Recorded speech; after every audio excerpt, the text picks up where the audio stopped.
ಈ ಕಮ್ಲಿ ನಂಗೊಂದು ಡೌಟಾ ಏನು? ನಮ್ಮ ಊರಾಗೆ ಗೋವಿಂದ ಇದ್ನಲ್ಲ ಗೆಪ್ತಿಯವನ. ಹ್ಞೂ ಟಾಕೀಸ್ ಗೋವಿಂದಣ್ಣ. ಅವನೇ. ಅವನ್ಯಾಕೆ ನೆನಪದ ನಿಂಗೆ? ಅಲ್ಲ ಕಮ್ಲಿ, ಅವನಿಗೆ ಸಿನಿಮಾ ಅಂದರೆ ಬೋ ಹುಚ್ಚು. ಅದಕ್ಕೆ ಅವ್ನು ಟಾಕೀಸಾಗೆ ಕೆಲ್ಸಕ್ಕೆ ಸೇರ್ಕೊಂಡಿದ್ದ. ಆದರೆ ದಿವಸ ಸಿನಿಮಾ ನೋಡಿ ಅವನಿಗೆ ಸಿನಿಮಾ ಅಂದರೆ ಅಸಹ್ಯ ಉಟ್ಕೊಂಡ್ಬಿಡ್ತಂತೆ. ಅದಕ್ಕೇನಂತೆ? ಅಲ್ಲ ಕಮ್ಲಿ, ನಂಗೂ ತಿನ್ನೋದು ಕಾಫಿ ಕುಡಿಯೋದು ಅಂದರೆ ಬೋ ಇಷ್ಟ. ಅದು ಅಲ್ಲದೆ ಇಲ್ಲಿಗೆ ಬಂದು ಕೆಲ್ಸಕ್ಕೆ ಬೇರೆ ಸೇರ್ಕೊಂಬಿಟ್ಟಿದ್ದೀವಿ. ದಿವಸ ತಿಂಡಿ ನೋಡಿ ನಂಗೆ ತಿನ್ನೋದ್ರ ಮ್ಯಾಗ ಅಸಹ್ಯ ಉಟ್ಕೊಂಬಿಟ್ರೆ ನಿಂಗೊಂದು ವಿಷಯ ಹೇಳ. ಪ್ರಪಂಚನೂ ನಾಶ ಆಗೋ ಪರಿಸ್ಥಿತಿ ಬಂದ್ರೂ ನಿನ್ನ ತಿಂಡಿ ಪೋತಿ ಬುದ್ಧಿ ಬಿಡಕ್ಕಿಲ್ಲ, ಸರಿನಾ? ಹೂ ಕಮ್ಲಿ, ಈಗ ಸಮಾಧಾನ ಆಯಿತು ನೋಡಿ. ಕಸ್ಟಮರ್ ಆರ್ಡರ್ ರೆಡಿ ಇದೆ, ಸರ್ವ್ ಮಾಡಿ.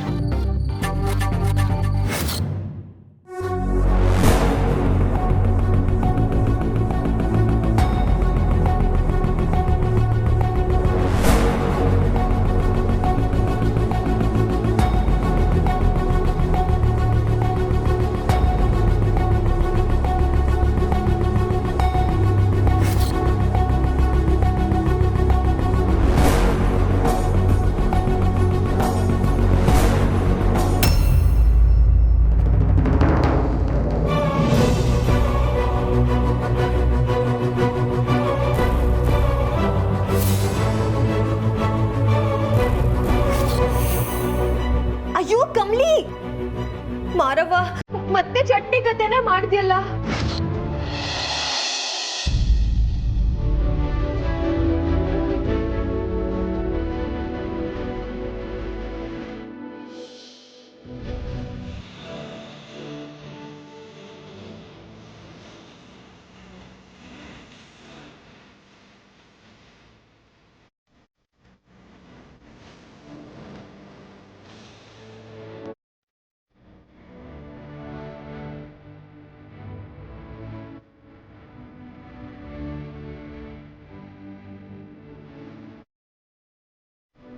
ಆಹಾ, ಯಾರೋ ಬ್ಯಾರೆ ಕಸ್ಟಮರು ಅನ್ಕೊಂಡ್ರೆ ನಮ್ ಹೀರೋನೇ.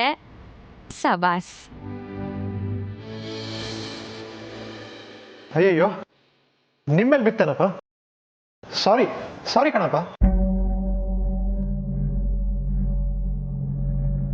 ಏನಮ್ಮ ನೀನು ಅವ್ರ ತಂಗಿ ನಿನ್ನ ಕೆಲಸಕ್ಕೆ ರೆಕಮೆಂಡ್ ಮಾಡಿದ್ರೆ ನೀನು ಅವ್ರ ಅಣ್ಣನ ಮೇಲೆ ಸ್ಯಾಂಡ್ವಿಚ್ ಚಲ್ಲೋದಾ? ಸರ್, ನೋ ಪ್ರಾಬ್ಲಮ್, ಇದರಲ್ಲಿ ಯಾವುದೇನು ತಪ್ಪಿಲ್ಲ. ಅದು ಹೊಸ ಹುಡುಗಿ ಕಣಪ್ಪ, ಇವತ್ತು ಕೆಲಸಕ್ಕೆ ಸೇರಿರೋದು, ಅದಕ್ಕೆ ಮಿಸ್ ಆಗಿದೆ. ಏನಮ್ಮ ಸಾರಿ ಕೇಳು.